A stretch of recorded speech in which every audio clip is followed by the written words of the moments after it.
बोली राधा माधव सरकार की जय। पूज्य श्री भाई जी महाराज की जय। पूज्य श्री राधा बाबा की जय। पूज्या मैया की जय। अपने प्यारे भैया की जय। पूज्य दादा की जय। भक्तवत्सल भगवान की जय। पहले पूज्य बाबा के कुछ विचार सुनते हैं, उसके बाद किन्हीं भक्त की चर्चा करेंगे। पूज्य बाबा कहते हैं, चाह सच्ची होनी चाहिए पतित पावन। फिर तो पहले से पहले भगवान मामूली से मामूली बात भी कर देते हैं हमारे लिए, अगर चाह सच्ची होती है। मन में विचार तो पीछे आएगा, पर भगवान पहले ही जानते हैं हर बात को, कि उस दिन उस समय यह चीज चाहेगा, तथा पहले से ही उसकी पूरी व्यवस्था करके रख देते हैं भगवान। एक मामूली सी बात बता रहा हूं। दिन में किसी कारण से भोजन कम किया था, इसलिए जोर से भूख लग रही थी। मन में बार बार भूख का ख्याल आता था। मन में आया कहीं से कोई भगवान का प्रसाद लाकर देता तो थोड़ा सा खा लेता। तीव्र इच्छा थी। वहां से सत्संग में आया। आते ही एक आदमी ने वृंदावन का प्रसाद देना आरंभ किया। मैं तो चकित रह गया, क्योंकि मेरे पेट की बात किसी को मालूम नहीं थी और प्रसाद की व्यवस्था पहले से थी।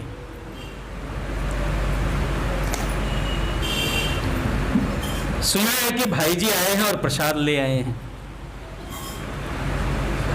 बाबा कहते हैं कि ब्रज के मधुर भाव के वास्तविक अधिकारी बहुत कम लोग होते हैं। ब्रज के भाव के वास्तविक अधिकारी बहुत कम होते हैं। जिसके लिए गीता कही गई, जिस गीता के जोड़ का ग्रंथ मिलना कठिन है, उसी अर्जुन ने एक बार भगवान श्री कृष्ण से प्रार्थना की, प्रभु आप गोप सुंदरियों के साथ होने वाली अपनी लीला की बात हमें बताएं।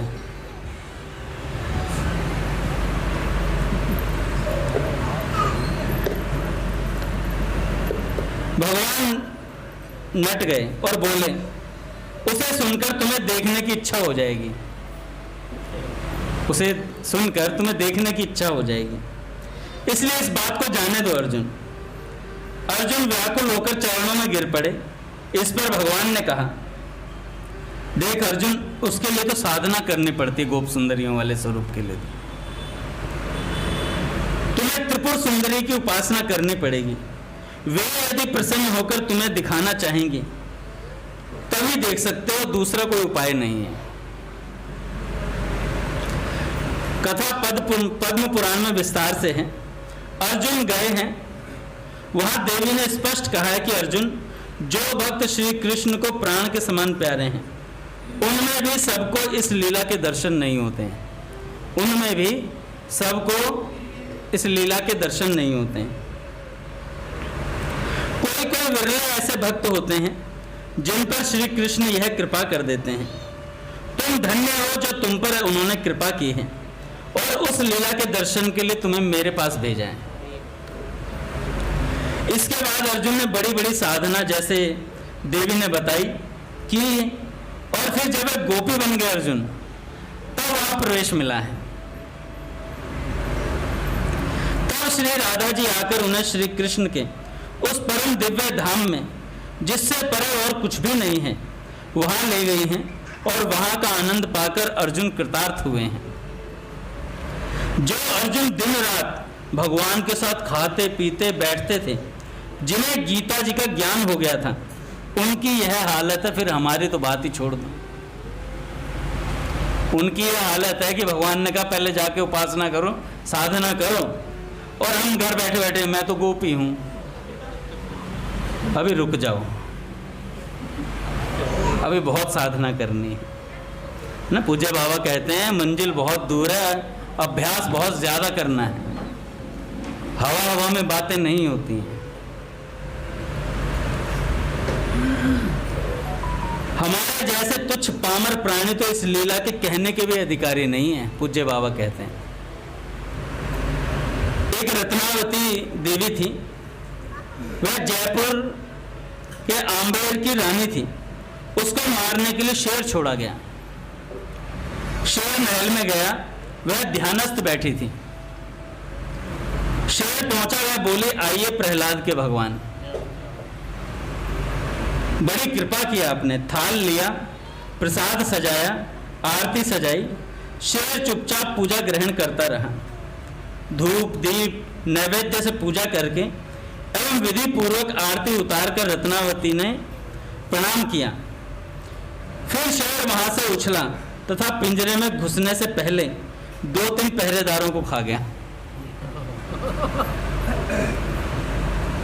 शेर तो एक ही था, पर उसने रत्नावती की पूजा स्वीकार करी और पहरेदारों को मार डाला। ऐसा क्यों?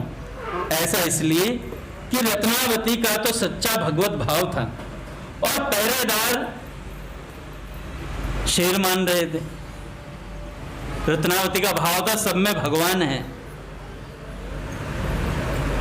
ऐसे ही प्रत्येक चोर, बदमाश, डाकू भी भगवान बन सकता है।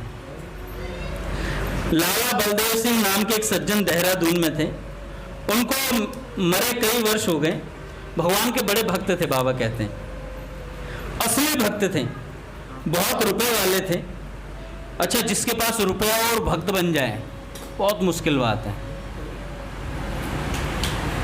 पूज्य महाराज जी कहते हैं 3 जनों का भक्त बनना बड़ा मुश्किल है।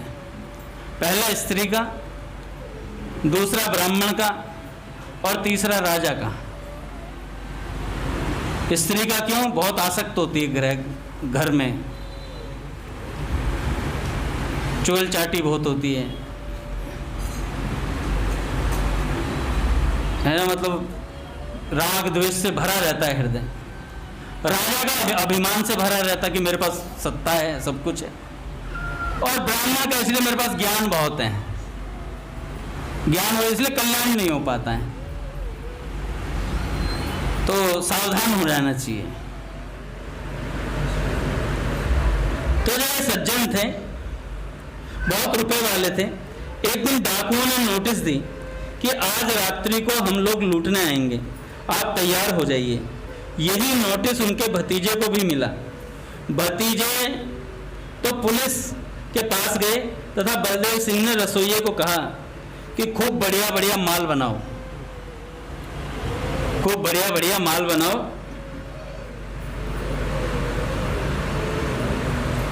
आज भगवान के पधारने की बात है, आज भगवान के पधारने की बात है।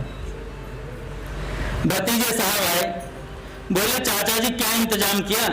बलदेव सिंह जी ने कहा खूब बढ़िया बढ़िया रसोई बनवा रहा हूं, खीर मालपुआ सब तैयार है स्वागत के लिए। भतीजे साहब तो पागल समझकर वहां से भाग गए।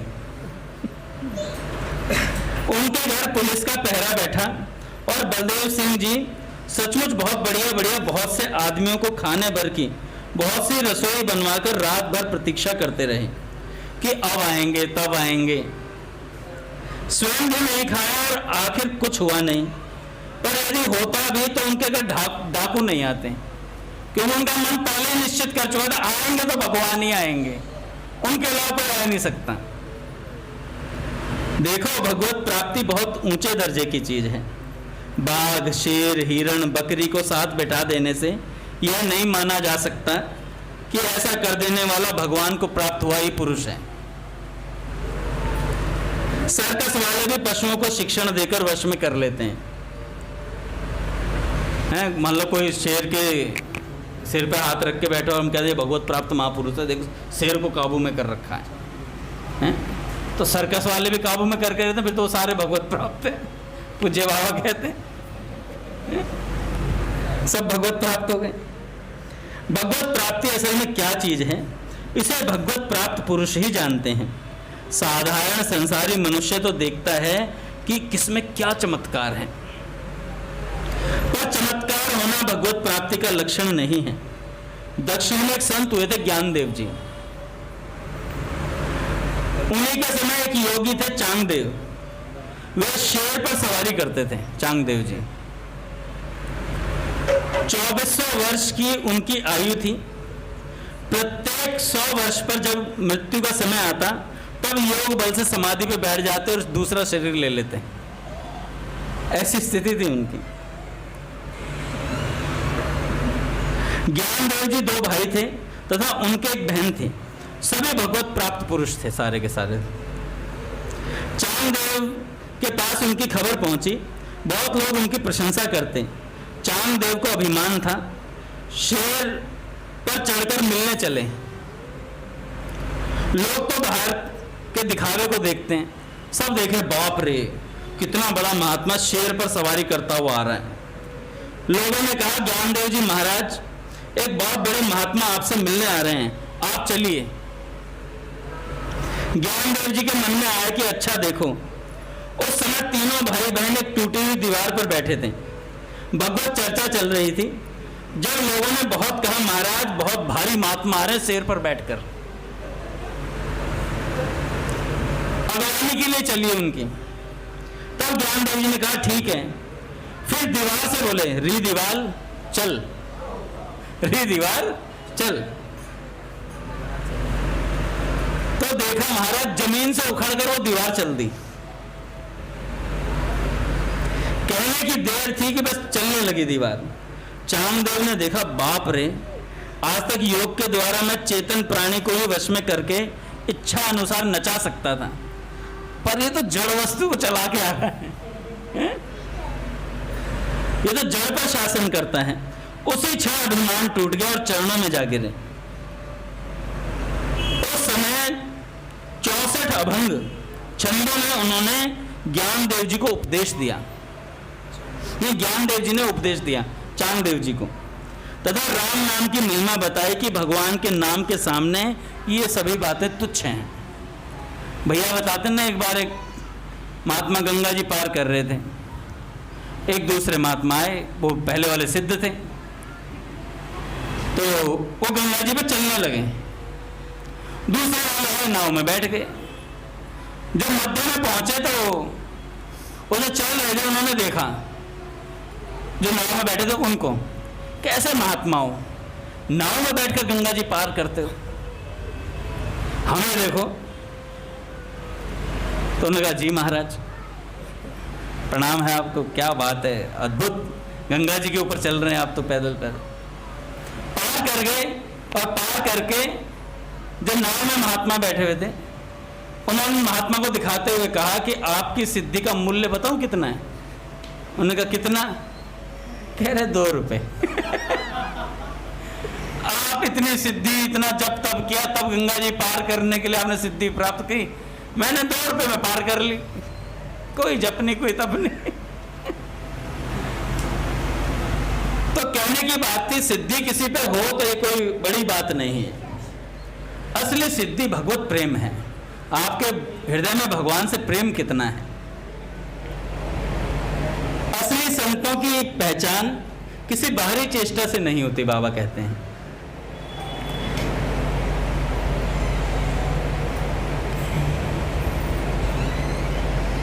एक साईं बाबा थे, उनको लोग रजाई उड़ा देते थे, पूज्य बाबा कहते हैं। साथ में कुत्ता आता, वे रजाई में खिसकते खिसकते बाहर हो जाते। और इस चेष्टा से ही किसी को भगवत प्राप्त मान लेना नहीं बनता। पूज्य बाबा कहते हैं कि इस चेष्टा मात्र से किसी को भगवत प्राप्त मान लेना नहीं बनता। साईं बाबा की बात नहीं है, उनके विषय में तो एक विश्वस्त सूत्रों से मैंने सुना है कि वे भगवत प्राप्त पुरुष थे। यद्यपि मैं निश्चय पूर्वक कुछ नहीं जानता, पर ऐसी चेष्टा देखकर किसी को भगवत प्राप्त मान लेना ये भूल है। अब हमारे अजय प्रभु कुछ चमत्कार दिखा दें आपको यहाँ पे आके, हैं? मान लो टोपी से कबूतर आ जाए बाहर,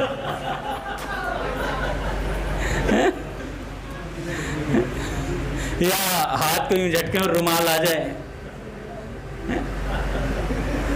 या यूं हाथ को झटके में रुमाल बाहर आ जाए, तो इस सिद्धि से मैं तो मानूंगा नहीं, छोटू मान सकता है।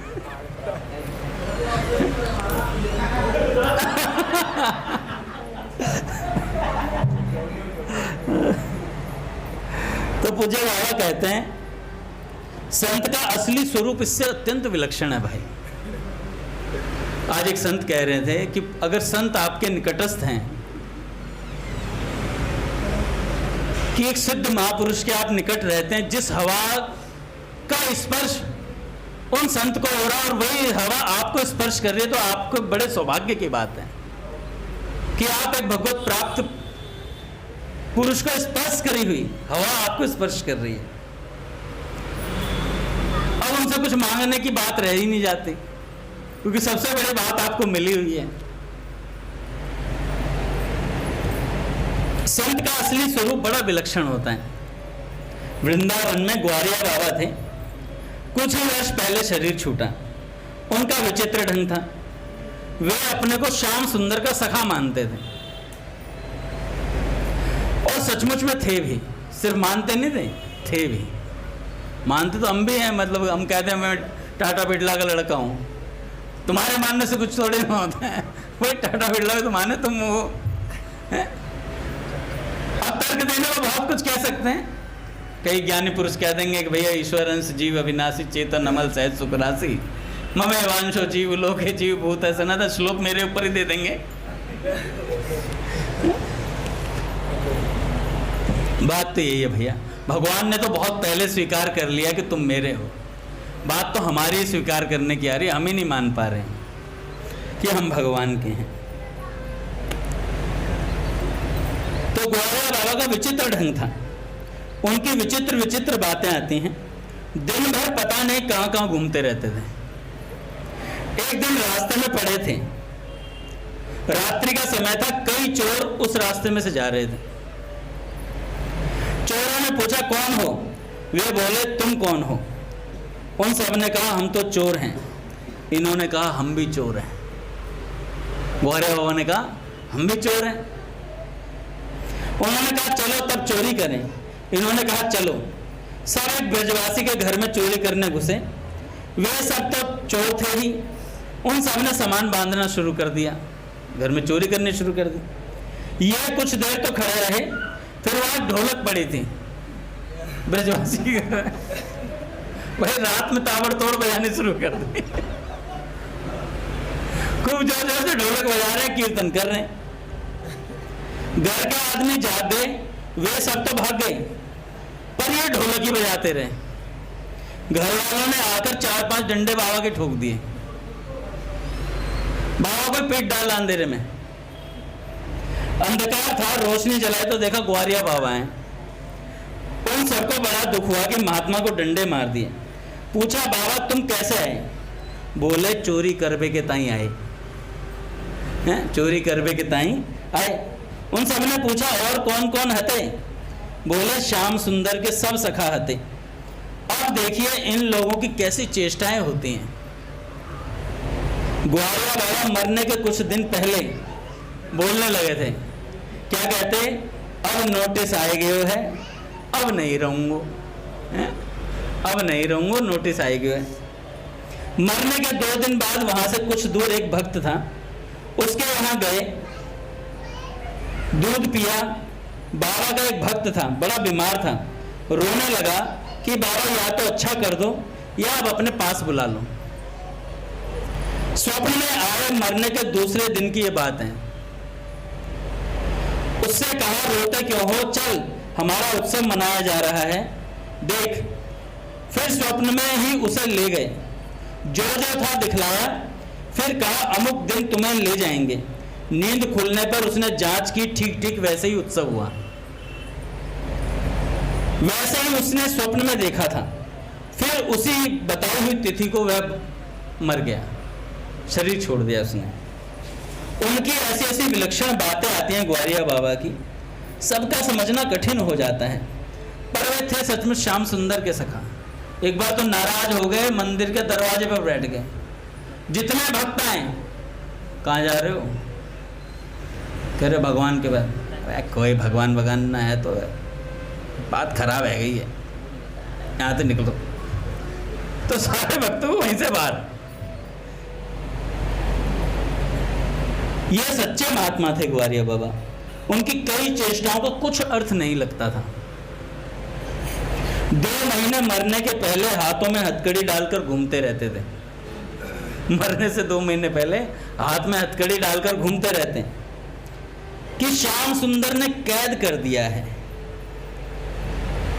श्याम सुंदर ने कैद कर दिया है हमें। अच्छा, इतने भारी संगीतज्ञ थे। कहने का सारांश यह है कि बाहरी चेष्टा भगवत प्राप्ति का प्रमाण नहीं बन सकती। एक बार मैं पूज्य मोहन भैया के साथ था कचौड़ी वाले की दुकान पे, जो बिहारी जी का मंदिर का रास्ता पीछे से आता है, जो परिक्रमा मार्ग से। तो वहां पर एक ब्रिजवासी थे, अब तो उनका शरीर छूट गया है। इतना मोटा काजल लगाते थे यूं पूरा अच्छे से। उनकी रबड़ी खाना खतरे से खाली नहीं होता था, क्योंकि भांग साथ में घुटती रहती थी। हैं? ब्रजवासी तो काजल लगाते मैया, पर उनके बहुत गहरा लगता था, क्योंकि वृद्ध जो पुराने ब्रजवासी हैं ना, वो तो आज भी बढ़िया से काजल लगाते हैं, और होली पे सभी लगाते हैं। तो उन्होंने बड़ा काजल लगा रखा। और अच्छा, मोहन भाई ने तो रबड़ी ले लिया अलग से, और जब मेरे को देने की बात आई तो जो भांग वाले हाथ थे उन्हीं से तैयार कर। मैं कहा बाबा, मैं आज रबड़ी खाने का मन नहीं कर रहा है। अच्छा, वहीं पर एक बाबा बैठे हुए थे। कैसा वेश था, बड़ा अद्भुत था। फटे से कपड़े थे और अपने पट खुलेंगे महाराज। श्री राम जय राम जय जय राम,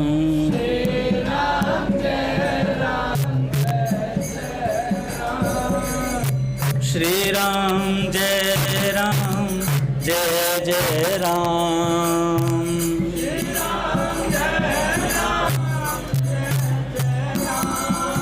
श्री राम जय राम जय जय राम, श्री राम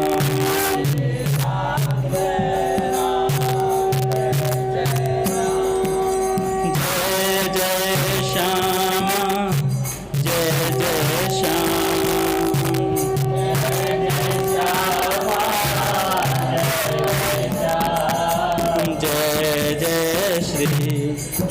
वृंदावन धाम, जय जय श्री वृंदावन धाम, जय बरसाना जय नंदगांव, जय बरसाना जय नंदगांव, पावन राधे तेरो नाम,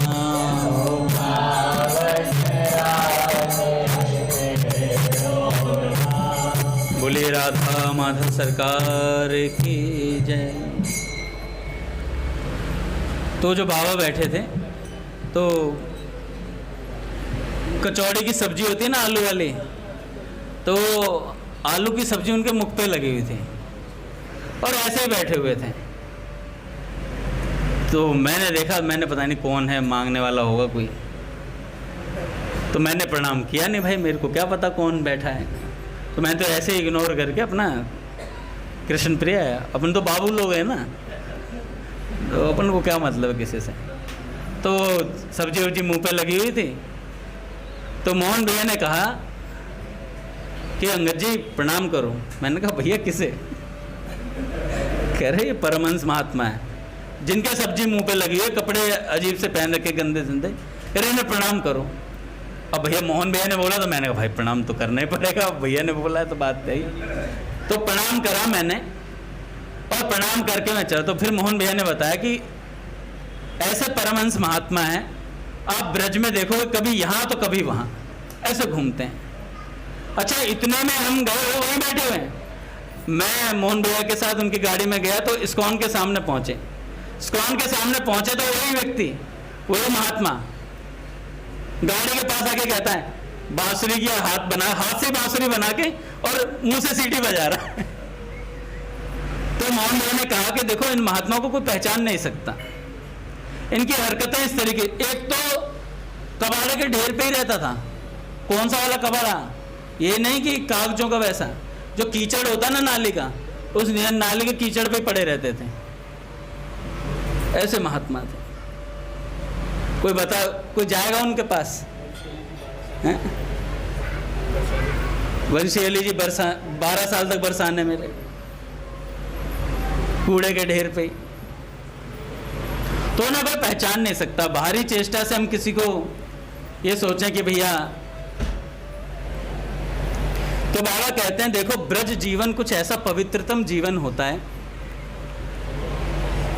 कि उसका कण ही यदि किसी की कल्पना में आ जाए तो फिर सांसारिक भोगों की तो बात ही क्या है। ऊंची से ऊंची मर्यादा की पारमार्थिक स्थितियों से भी वह सर्वथा उपराम हो जाता है। परंतु यह करने से नहीं होता, यह तो भजन के फल स्वरूप प्राप्त होता है। आवाज थोड़ी कम हो गई इसकी।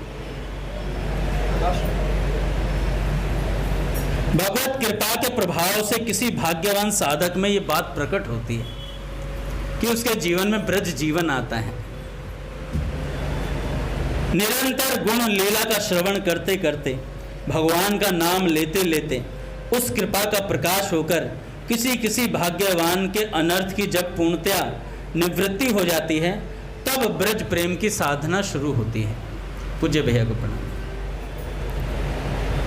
उसके पहले की साधना तो जबरदस्ती की है, उसके पहले की साधना तो जबरदस्ती की है, रुचि पूर्वक नहीं। पर जबरदस्ती साधना करना भी बड़ी उत्तम बात है, जबरदस्ती साधना करना भी बड़ी उत्तम बात है।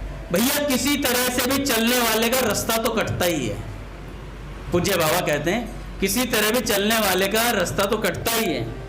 देखो श्री कृष्ण इतने सुंदर हैं कि कहीं एक बार वे कृपा करके स्वप्न में दर्शन दे दें, अपनी हल्की सी झांकी दिखा दें, तो अनंत जन्मों की आसक्ति उसी क्षण मिटकर वह उस रूप के पीछे पागल हो जाएं। पर वे किसी के वश में तो है नहीं, भगवान किसी के वश में तो है नहीं। शास्त्रों में एक श्लोक है जिसमें यह कहा गया है कि श्री कृष्ण कितने स्वतंत्र हैं, भगवान कितने स्वतंत्र हैं। रामकृष्ण बैठ जाना।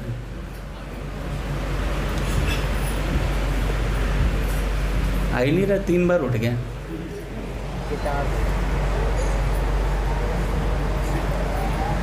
तो शास्त्रों में एक श्लोक है, उसमें कहते हैं कि श्री कृष्ण कितने स्वतंत्र हैं। कालिया नाग के फण पर तो नाचते हैं और उनके चरणों के दर्शन के लिए बड़े बड़े योगी बेचारे अनंत जन्मों तक तरसते हैं। किसी के फण पर जबरदस्ती नाच रहे हैं और कई कई हजारों वर्षों तक तपस्या कर रहे हो, भगवान के चरणों को देखने के लिए तरस रहे हैं। उनके सामने नहीं आते भगवान। वे श्री कृष्ण बड़े ही मौजी हैं। एक अनुभवी भक्त कहते हैं कि श्री कृष्ण तुम ग्वालों के आंगन की कीचड़ में तो लौटते हो, पर विप्रवरों के यज्ञों में जाते हुए तुम्हें लज्जा आती है, हैं?